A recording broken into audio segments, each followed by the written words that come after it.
Hello students. आज हम कक्षा 12वीं कॉमर्स अकाउंटेंसी के अंतर्गत कंपनी के लेखांकन के पहले 13वीं पार्ट में चर्चा करेंगे और अगली क्लास में हम उसके प्रैक्टिकल प्रश्नों को हल करने का कार्य करेंगे। क्लास में आगे बढ़ने से पहले मैं अपना परिचय दे दूं।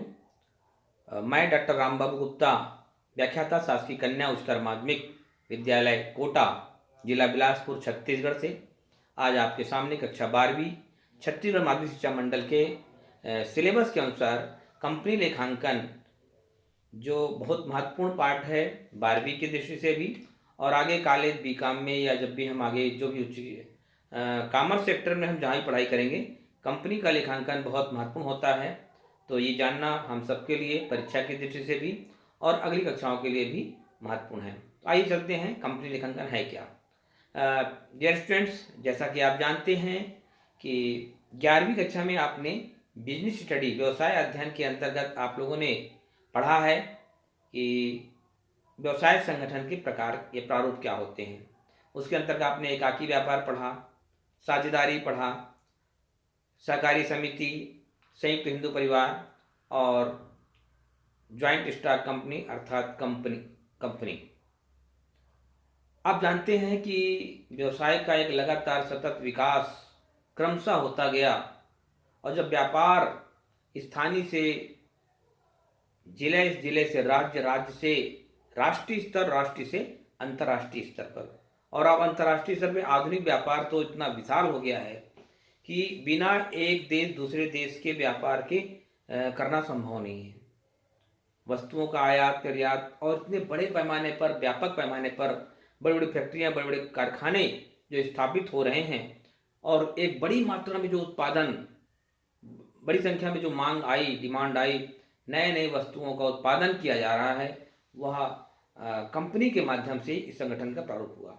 आप जानते हैं एकाकी व्यापार में एक व्यक्ति रहता है, सीमित होता है, उसकी निर्णय क्षमता सीमित होती है, उसके पास पूंजी सीमित मात्रा में होती है, उसका कार्यक्षेत्र सीमित होता है और सबसे बड़ा जो दोष था वह था उसका असीमित दायित्व। जैसे जैसे क्रमशः बढ़ता गया व्यापार, एक आदमी से अधिक की जरूरत पड़ी, एक से भले दो कहा जाता है, तब साझेदारी का जन्म हुआ, पार्टनरशिप। भारत में भारतीय साझेदारी अधिनियम 1932 के प्रावधान के अनुसार भारत में साझेदारी फर्मों का संचालन होता है। दो या दो से अधिक व्यक्ति मिलकर जब आपस में किसी वैध व्यवसाय के लाभ को बांटने के लिए अनुबंध या समझौता करते हैं, वह साझेदारी कहलाता है। लेकिन साझेदारी की संख्या सीमित थी। भारतीय कंपनी अधिनियम के अनुसार सामान्य साझेदारी में 2 और अधिकतम 20 और बैंकिंग व्यवसाय में अधिकतम 10। लेकिन आज वर्तमान आधुनिक युग में जब व्यापक बड़े पैमाने पर लार्ज स्केल में आदमी की आवश्यकता है, पूंजी की आवश्यकता है और दायित्व को सीमित करने की आवश्यकता है और लार्ज स्केल में प्रोडक्शन की आवश्यकता है, अंतर्राष्ट्रीय व्यापार में सफल होने के लिए उद्योग, कारखाने, बड़े बड़े फैक्ट्रियां, तो ऐसी अवस्था में कंपनी का जन्म हुआ। कंपनी एक बहुत ही महत्वपूर्ण व्यवसाय क्षेत्र में, और जब कंपनी का जन्म हुआ तभी से हम कह सकते हैं कि व्यापार में एक नई क्रांतिकारी, उद्योग जगत में एक नया क्रांतिकारी बदलाव आया, बड़े पैमाने पर उत्पादन और उसका वितरण संभव हो पाया। तो कंपनी क्या है, आइए चलते हैं। कंपनी वास्तव में व्यवसाय संगठन का एक बहुत ही आधुनिक और संगठित रूप है। कंपनी एक्ट के अंतर्गत, कंपनी कानून, हर देश के अपने अपने कंपनी के कानून होते हैं, उसके तहत कंपनी का निर्माण या पंजीयन किया जाता है और उसके आधार पर कंपनियों का संचालन होता है। अब भारत में हम देखते हैं कि भारत में कंपनी का निर्माण किस रूप में होता है। तो सबसे पहले भारत में अंग्रेजी शासन काल में अंग्रेजों के जो आदेशानुसार जो होते थे, जो ब्रिटेन के अधीन थे हम लोग, तो वहाँ के कानून का पालन होता था। भारत में आज़ादी के बाद 1956 में भारतीय कंपनी अधिनियम 1956 का निर्माण किया गया और जिसके तहत कंपनियां आज तक संचालन होता आ रहा है और समय समय पर इसे परिवर्तन भी, संशोधन भी होते रहे हैं। आमूलचूल परिवर्तन के रूप में एक नया अधिनियम की आवश्यकता महसूस की गई और इसको ध्यान में रखते हुए सन 2013 में एक नया भारतीय कंपनी अधिनियम 2013 के नाम से जाना जाता है। तो वर्तमान समय जो कंपनियां संचालित हैं वह 1956 के प्रावधानों के अनुसार और साथ ही साथ 2013 जो नया कानून एक्ट है, कंपनी एक्ट है, उसके तहत हमारे देश में कंपनियों का संचालन, कंपनियों का निर्माण, कंपनियों का संचालन और व्यापार कंपनी के माध्यम से होता है। तो आइए थोड़ी सी कंपनी के परिभाषा को देखते हैं। तो कंपनी की परिभाषा ये देखते हैं, कंपनी विधान द्वारा निर्मित एक कृत्रिम व्यक्ति है। विधान द्वारा मतलब कानून के द्वारा निर्मित किया हुआ एक कृत्रिम व्यक्ति, कृत्रिम माने आर्टिफिशियल। हम जैसे सजीव प्राणी हैं, हम अपने नाम से काम करते हैं, वो कंपनी विधान के नाम से, जैसे कंपनी जितनी भी कंपनियां का नाम है वो कानून के द्वारा रजिस्टर्ड है और वो अपने नाम से व्यवसाय करती हैं, अपने नाम से लेन देन करती हैं, अपने नाम से पूरा व्यापार कंपनी का संचालन करती हैं। इसीलिए इसको आर्टिफिशियल व्यक्ति की तरह कहा गया है। कंपनी किसी के ऊपर केस दायर भी कर सकती है और कंपनी के ऊपर कोई व्यक्ति भी केस दायर कर सकता है। कंपनी अपने नाम से केस लड़ती है, अर्थात कंपनी पूरा काम विधान द्वारा निर्मित एक आर्टिफिशियल कंपनी व्यक्ति के रूप में काम करती है और जिसका अपने सदस्यों से पृथक अस्तित्व होता है। सदस्य क्या होते हैं, आपको ध्यान देंगे, जैसे साझेदारी में 2 या 2 से अधिक व्यक्ति मिलकर के पूंजी लगाते हैं। कंपनी में इतनी बड़ी स्केल में पूंजी की आवश्यकता होती है, करोड़ों अरबों रुपए की आवश्यकता होती है, जो एक व्यक्ति या 10 व्यक्ति या 20 व्यक्ति के सहयोग से संभव नहीं होता है। ऐसे में क्या किया जाता है, कंपनी का एक अधिकृत पूंजी जो अनुमानित अधिकतम पूंजी होती है, जैसे मान लीजिए 25 करोड़ रुपए कंपनी को पूंजी होनी चाहिए, अधिकृत या ऑथराइज कैपिटल कहलाता है, जिसका पंजीयन होता है कंपनी विधान के अनुसार। तो ये जो 25 करोड़ रुपए है, इसको प्राप्त करने के लिए कंपनी क्या करती है, उन 25 करोड़ को छोटे छोटे टुकड़ों में समान डिवाइड कर देती है, 10-10 रुपए के या 100-100 रुपए के, और सार्वजनिक जो कंपनी है, पब्लिक कंपनी है, वह जनता में इसे निर्गमित करती है और जनता उस शेयर, जिसे अंश या शेयर कहते हैं, पूंजी का एक छोटा भाग, जो भी उस प्रमाण पत्र कंपनी पैसा लगाता है, उसको बदले में कंपनी द्वारा एक सार्वमुद्रा, उसकी अपनी सील लगी हुई सर्टिफिकेट मिलता है, जिसको अंश प्रमाण पत्र कहते हैं। और जो अंश प्रमाण पत्र व्यक्ति को मिलता है, वह जितनी अंश खरीदेगा, 100 रुपए वाला या 10 रुपए वाला 1 लाख का अंश खरीदता है, 10 लाख का, 1 करोड़ का, वह कंपनी में पैसा लगाता है, पूंजी लगाता है और बदले में उसको अंश प्रमाण पत्र मिलता है, जिसके आधार पर उसको वर्ष के अंत में लाभांश प्राप्त होता है।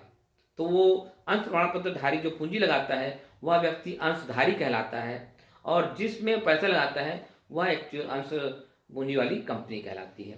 तो जिसका अपने सदस्य, तो कंपनी के जो मालिक है वो सदस्य कंपनी के है, लेकिन उनका अस्तित्व पृथक होता है, अर्थात किसी सदस्य की, किसी अंशधारी की मृत्यु होने पर या कोई दुर्घटना होने पर कंपनी पर उसका कोई अस्तित्व पर प्रभाव नहीं पड़ता है, अर्थात ये निरंतर चलता रहता है। किसी कोई अंशधारी की मृत्यु जाती है तो उसके उत्तराधिकारी को वह अधिकार प्राप्त हो जाता है, अंश प्रमाण पत्र जिसके पास होता है, और इसको आगे चल के हम बताएंगे कि अंशों को बेचा भी जा सकता है, स्थानांतरित भी किया जा सकता है, यह आगे का विषय है।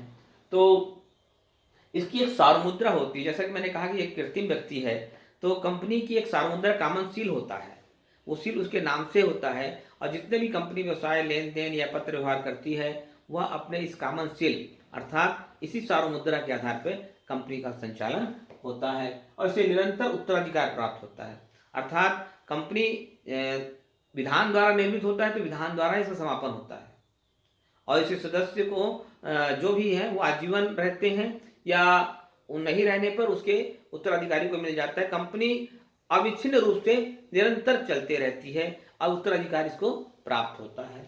आइए चलते हैं, कंपनी की विशेषताओं से कंपनी को और अच्छे से समझा जा सकता है।